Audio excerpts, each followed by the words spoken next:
Hi, everyone. I'm with Tanya Horn and I'm Genevieve Carl-Lefebvre. Welcome to the 5-Minute Chat. Today's question is, what are your thoughts on the body positivity movement? Should we be celebrating morbidly obese people? What do you think, Tanya? Thanks for the question. Very interesting topic for me. This is the first year. I'm 48 this year. I have had weight on my body since I was a teenager.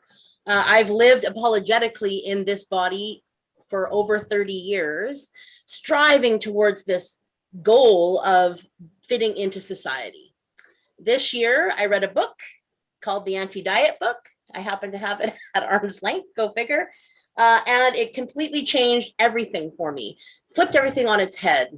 So the idea that the body positivity movement is not about celebrating morbid obesity, but it's about creating a culture where it isn't defined so narrowly as it is in diet culture or wellness culture. It is absolutely everywhere. It is insidious. This message that we need to change our bodies, that we need to adapt, and there's only one version of beauty and that one version of health exists. And after reading that book and learning about some of the scientific evidence that doesn't support how the way that society has been up until now is making me change my mind. Of course, I don't know everything about it, so I don't want to speak from a place of scholarship or anything. However, as I'm learning to love my body the way it is right now, instead of always hoping and wishing that it would be some way different. And I don't care if you feel like you have 5 pounds to lose, or if you are, in the category where you feel like you need to lose a lot of weight, which has always been the case for me. And the problem is that I start out on the journey and then I load my rocket ship and I go straight to space, on this 90-day journey, usually of some kind of challenge. And I do really well. But at the end of 90 days, I come crashing down because it isn't sustainable. So at this point in time, I'm understanding that I have a problematic experience and relationship with food, that there's all kinds of nuances that play into that, and that there isn't one version of beauty and one version of health, especially the one that we are currently being fed by society and society's rules. So I understand the concern for health and the concern for these things, but there's a lot of misinformation out there, including the BMI chart. So there are many things in this book that were revealed to me that I didn't even know. And then coming to terms with the fact that having been overweight my whole life, I myself am fat phobic.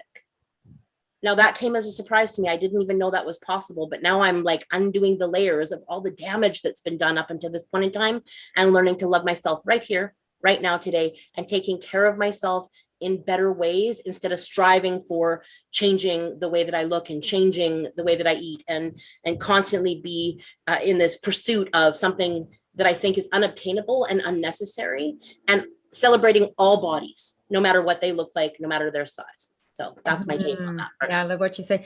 I got to say, though, when we talk about celebrating morbidly obese people, I think, we have to celebrate everyone. It doesn't mean then we have to, it's not because someone has made poor choices in their life, or sometimes there's reason behind, there's trauma behind, there's different.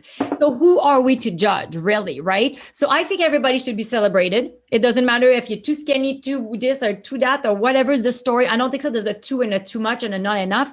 I think if you're happy with yourself, inviting you to be happy with yourself. I never myself struggle with weight in my life. So I have supported a lot of people around me, though, that decided, Jen, I want to do what you do and I want to lose weight.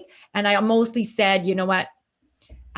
I hope you lose weight, but this is what I do. You want to follow me? Come with me, right? But I don't have a diet. I don't have. I eat chocolate, and I drink wine, and I love wine. And so we should. And so if we're talking about celebrating people, let's celebrate everyone, and those people are probably very lovely people with beautiful hearts, and they need to be celebrated also.